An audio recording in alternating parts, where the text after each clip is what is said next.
Have you ever walked into a room and immediately felt drawn to someone before they even opened their mouth? There's something magnetic about certain people that makes others stop and take notice. They don't need to announce their presence or demand attention through loud gestures or boastful words. Instead, they possess what the ancient Stoics called silent authority, a quiet power that speaks louder than any proclamation. This isn't about physical appearance or wealth. It's something far deeper, far more authentic. It's the presence of someone who has mastered themselves, someone who embodies principles that transcend the superficial noise of everyday life. The ancient Romans had a term for this quality, gravitas, a weightiness of character that commands natural respect. Marcus Aurelius, the philosopher and emperor, never needed to raise his voice to command a room. His presence alone spoke of inner strength, wisdom, and unshakable composure. He understood what modern psychology is only now beginning to grasp, that true influence comes not from what we say, but from who we are. Today, we live in a world obsessed with image, where people desperately seek validation through social media likes, designer labels, and loud declarations of their worth. Yet those who truly stand out are the ones who have learned the ancient art of silent power. They understand that respect cannot be demanded. It can only be earned through consistent character and authentic presence. The foundation of this silent power lies in what the Stoics called internal harmony, the alignment between your thoughts, emotions, and actions. When someone has achieved this alignment, it radiates outward like an invisible force field. People sense authenticity from across a room because genuine self-possession is rare and immediately recognizable. Consider how Epictetus commanded such respect that Roman nobles would travel great distances just to hear him speak. His physical circumstances were humble, yet his presence was so powerful that it transcended social barriers. What gave him this authority? It wasn't his position or possessions, but his complete mastery over his own responses to life's challenges. Today we'll dive deep into 8 transformative pillars of silent power, ancient wisdom that will teach you to evoke admiration and respect through the sheer force of your authentic presence. The first pillar of silent authority is unwavering composure. This doesn't mean being emotionless or cold. Rather, it means developing the ability to remain centered regardless of external circumstances. When others around you are panicking, complaining, or losing their temper, your calm presence becomes a stabilizing force that others naturally gravitate toward. Seneca wrote that every new beginning comes from some other beginning's end. He understood that those who can maintain their equilibrium during times of change and uncertainty become natural leaders. People look to them for guidance not because they have all the answers, but because they embody the stability that others desperately seek. This composure is built through daily practice. Each moment of frustration becomes an opportunity to strengthen your inner foundation. When someone cuts you off in traffic, when technology fails at the worst moment, when plans fall apart, these are not inconveniences, but training grounds for developing unshakable presence. True composure reveals itself most powerfully in moments when everyone else loses theirs. During heated meetings when voices are raised and tempers flare, your calm demeanor becomes a lighthouse in the storm. You don't contribute to the chaos by adding your own emotional reactivity. Instead, you become the person others look to for rational perspective. This ability to remain centered when others cannot is perhaps the fastest way to earn respect in any group dynamic. The practice of composure extends beyond external crises to include internal turbulence as well. When your own plans crumble, when personal disappointments strike, or when unexpected challenges arise, you maintain your equilibrium not by denying the difficulty, but by approaching it with measured response rather than reactive panic. This internal steadiness becomes a source of strength that others can feel and draw upon, making you a natural anchor point in their own storms. The second pillar is authentic confidence, which differs entirely from arrogance or bravado. Authentic confidence comes from deep self-knowledge and acceptance. It's the quiet assurance of someone who knows their own worth without needing external validation. This type of confidence is magnetic because it's so rare in our validation-seeking culture. Cato the Younger was known throughout Rome for his incorruptible character. He never needed to proclaim his integrity because his actions spoke for him. Even his political enemies respected him because they knew he could not be bought, threatened, or swayed from his principles. His confidence came not from what others thought of him, but from his unwavering commitment to his values. This authentic confidence manifests in subtle ways. It's in the way you maintain eye contact without staring, how you listen without the need to immediately respond or one-up the speaker. It's in your willingness to admit when you don't know something because you're secure enough not to pretend. People are drawn to this authenticity because it gives them permission to be genuine themselves. Authentic confidence shows itself in your comfort with silence. While others feel compelled to fill every pause in conversation with nervous chatter, you can sit comfortably in quiet moments, allowing space for deeper thoughts to emerge. This comfort with silence signals to others that you're not anxious about their approval or desperate to impress them. Your confidence is so secure that it doesn't require constant reinforcement through words or actions. This genuine self-assurance also manifests in your ability to take calculated risks and make difficult decisions without being paralyzed by the fear of making mistakes. You understand that failure is part of growth, and this acceptance allows you to move forward with decisions while others remain stuck in analysis paralysis. When people see you making choices with clarity and conviction, even when the outcomes are uncertain, they naturally respect your courage and decisiveness. The third pillar is purposeful action. Every movement, every decision, every word carries intention behind it. There's no wasted energy on complaints, gossip, or meaningless chatter. When you speak, people listen because they know your words have weight. When you move, it's with direction and purpose. This purposefulness extends to how you spend your time and energy. While others waste hours on social media or meaningless entertainment, you invest in activities that align with your deeper values. This isn't about being rigid or joyless, but about being selective and intentional with your choices. Purposeful action means that you've taken the time to identify what truly matters to you, and you consistently align your daily choices with these deeper priorities. This isn't about perfection, but about direction. People notice when someone lives with clear intention because it creates a coherence in their behavior that's both rare and attractive. Your choices make sense together because they're all serving a larger vision of who you want to become. The power of purposeful action lies not just in grand gestures, but in the accumulation of small, consistent choices that reflect your values. The way you organize your workspace, the books you choose to read, the conversations you engage in, the habits you maintain, all of these seemingly minor decisions contribute to an overall impression of someone who lives with intention. This purposefulness creates trust because people know that your actions are deliberate rather than random or reactive. The fourth pillar is emotional mastery. This doesn't mean suppressing emotions, but rather understanding them so thoroughly that they become tools rather than masters. When someone with emotional mastery experiences anger, they don't explode or lash out. Instead, they channel that energy into constructive action. When they feel fear, they don't retreat, but use it as information to make better decisions. Cleanthes, who worked as a night shift boxer to pay for his philosophy studies during the day, exemplified this emotional mastery. Despite facing poverty and physical hardship, he never allowed his circumstances to embitter him or steal his joy. His ability to remain optimistic and focused while others in similar situations became resentful made him a natural leader among his peers. People are drawn to those who have mastered their emotional responses because it provides a sense of safety and stability. When you know someone won't explode in anger, manipulate through guilt, or become overwhelmed by stress, you naturally trust them more. This trust translates into respect and admiration. Emotional mastery reveals itself in your ability to experience the full spectrum of human emotions without being controlled by them. You feel sadness without falling into despair, experience excitement without losing your judgment, and encounter frustration without becoming bitter.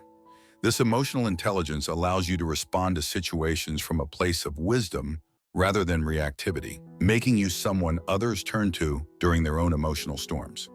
The practice of emotional mastery also includes the ability to help others process their emotions without taking them on yourself. You can listen to someone's anger without becoming angry yourself, comfort someone's sadness without becoming depressed, and celebrate someone's joy without feeling envious. This emotional stability makes you a valuable friend and colleague because people know they can share their experiences with you without worrying about overwhelming or destabilizing you. The fifth pillar is genuine interest in others. Paradoxically, those who command the most respect are often those who focus least on commanding it. Instead, they develop a genuine curiosity about the people around them. They listen not to respond, but to understand. They ask questions not to impress, but to learn. Marcus Aurelius wrote in his personal journal, "Whenever you want to cheer yourself, consider the good qualities of your companions." This wasn't just positive thinking, it was a practical approach to human relationships. When you genuinely appreciate and seek to understand others, they feel valued in your presence. This creates a natural magnetism that draws people toward you. This genuine interest manifests in small but powerful ways. You remember details about people's lives that others forget. You ask follow-up questions about things they mentioned weeks ago. You celebrate their successes without a trace of envy and offer support during their struggles without judgment. Your genuine interest in others extends beyond surface-level politeness to include a real curiosity about their perspectives, experiences, and insights. You ask questions that help people think more deeply about their own lives and choices, not to give advice, but to help them discover their own wisdom. This approach makes conversations with you memorable because people leave feeling heard and understood in a way that's increasingly rare in our distracted world. This authentic interest also means that you resist the urge to make every conversation about yourself. While others wait for their turn to speak or constantly redirect conversations back to their own experiences, you remain focused on understanding the person in front of you. This selfless attention is so unusual that it creates an almost magnetic effect. People find themselves drawn to spend time with someone who is genuinely interested in their thoughts and experiences, rather than simply waiting for an audience for their own stories. The sixth pillar is consistency across all areas of life. Your public persona matches your private character. You don't put on a mask or play different roles depending on your audience. This consistency creates trust because people know exactly what to expect from you. There are no unpleasant surprises, no hidden agendas, no dramatic personality shifts. Aristotle observed that we are what we repeatedly do. Those who command silent respect have aligned their daily habits with their stated values. If they claim to value health, they consistently make healthy choices. If they speak about integrity, their actions consistently demonstrate it. This alignment between values and behavior creates an authentic presence that cannot be faked. This consistency extends to how you treat people regardless of their status or what they can do for you. You're equally respectful to the janitor and the CEO, equally kind to the intern and the executive. This consistent character creates a reputation that precedes you and opens doors that might remain closed to others. Consistency means that your mood doesn't drastically affect how you treat others or approach your responsibilities. While you're human and experience the normal fluctuations of energy and emotion, your core character remains stable.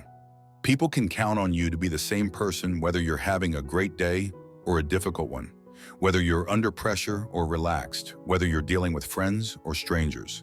This reliability extends to your decision-making process as well. You don't make choices based on momentary impulses or whatever feels good in the moment. Instead, you have clear principles that guide your decisions, and you stick to these principles even when it's inconvenient or costly. This consistency makes you someone others can rely on and trust, because they know your decisions are based on stable values rather than shifting moods or circumstances. The seventh pillar is the ability to find meaning in difficulty. Rather than complaining about challenges or playing the victim when things go wrong, you approach obstacles as opportunities for growth. This perspective not only helps you navigate difficulties more effectively, but also inspires others who are struggling with their own challenges. Viktor Frankl, drawing on Stoic principles during his time in Nazi concentration camps, discovered that those who could find meaning in even the most horrific circumstances maintained their dignity and inner strength. While we may never face such extreme conditions, the principle remains.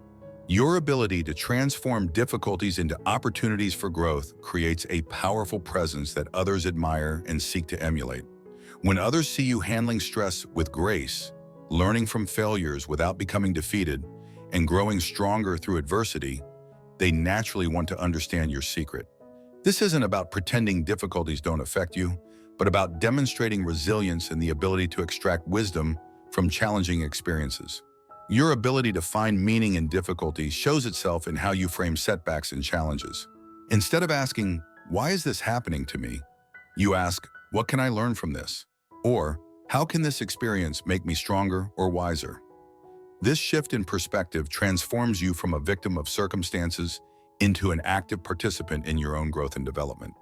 This pillar also includes your willingness to help others reframe their own difficulties. Without minimizing their pain or offering empty platitudes, you help them see possibilities for growth and learning within their challenges.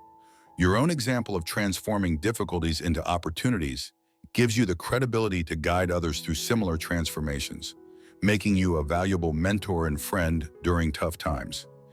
The eighth and final pillar is the cultivation of deep presence. In our distracted age, the ability to be fully present is perhaps the most magnetic quality of all. When you're with someone, you're truly with them. Your phone stays put away, your mind doesn't wander to your next appointment, and your attention doesn't drift to your own thoughts and responses. This presence is felt immediately by others. They sense that they have your complete attention, which is one of the greatest gifts you can give another person. In a world where everyone is partially distracted, partially elsewhere, your full presence stands out like a beacon. This presence extends beyond interactions with people. You're fully engaged with whatever task is at hand, whether it's something complex and challenging or simple and routine. This complete engagement creates a quality of excellence in everything you do, which naturally earns respect and admiration.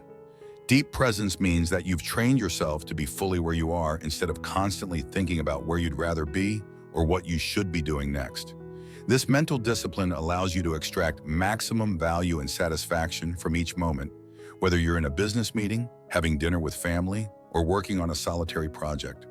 Your presence also includes an awareness of the energy and emotions in any room you enter. You can sense when someone is struggling, even if they haven't said anything. Notice when group dynamics are shifting and respond appropriately to the subtle cues that others miss because they're too distracted or self-focused.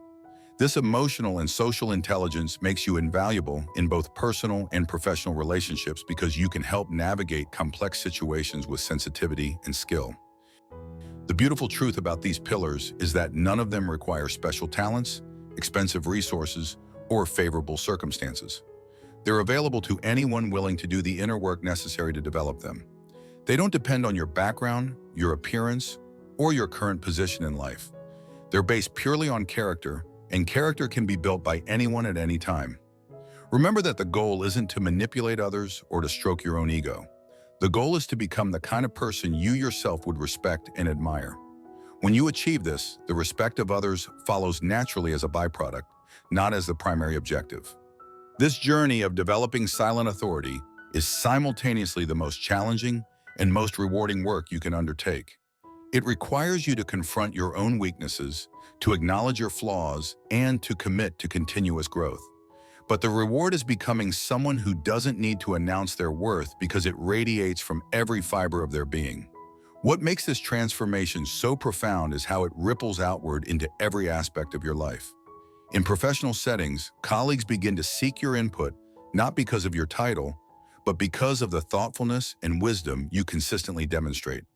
Your opinions carry weight because they're backed by observable character rather than empty credentials or political maneuvering. Your relationship with time itself transforms when you embody these principles. Rather than rushing frantically from one commitment to another, you move through your day with intention and rhythm. You arrive early to appointments not out of anxiety, but out of respect for others. You complete tasks thoroughly rather than hastily, understanding that how you do anything is how you do everything. The way you handle conflict becomes a masterclass in human relations. Instead of avoiding difficult conversations or escalating them into arguments, you approach disagreements as opportunities for understanding. You listen carefully to opposing viewpoints, ask clarifying questions, and speak your truth without attacking the other person's character. This approach often transforms potential enemies into respectful allies. Your influence on others becomes effortless and organic. People begin adopting your mannerisms, your approach to problems, your way of treating others, not because you're trying to influence them, but because your example is so compelling that they naturally want to emulate it.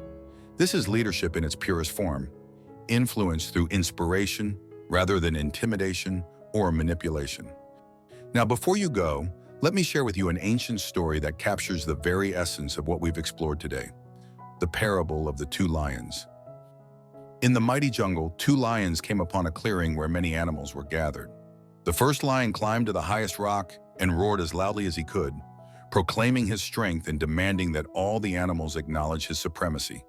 Some animals scattered in fear, others growled back in defiance, but none showed genuine respect. The second lion simply walked quietly through the clearing, moving with calm confidence and showing respect for the other animals he encountered. He helped a young deer who had fallen, shared water with a thirsty bird, and offered protection to smaller creatures without being asked. He never roared or demanded attention, yet every animal in the clearing turned to watch him pass. When the two lions met at the edge of the clearing, the first lion asked, "How did you command such respect without even trying? I roared my loudest and demanded acknowledgement, yet they barely noticed me." The second lion replied, "True authority doesn't come from the noise you make, but from the character you embody. When you become worthy of respect, you don't need to demand it. It flows toward you naturally, like water finding its level." If we think deeply, so it is with us, isn't it?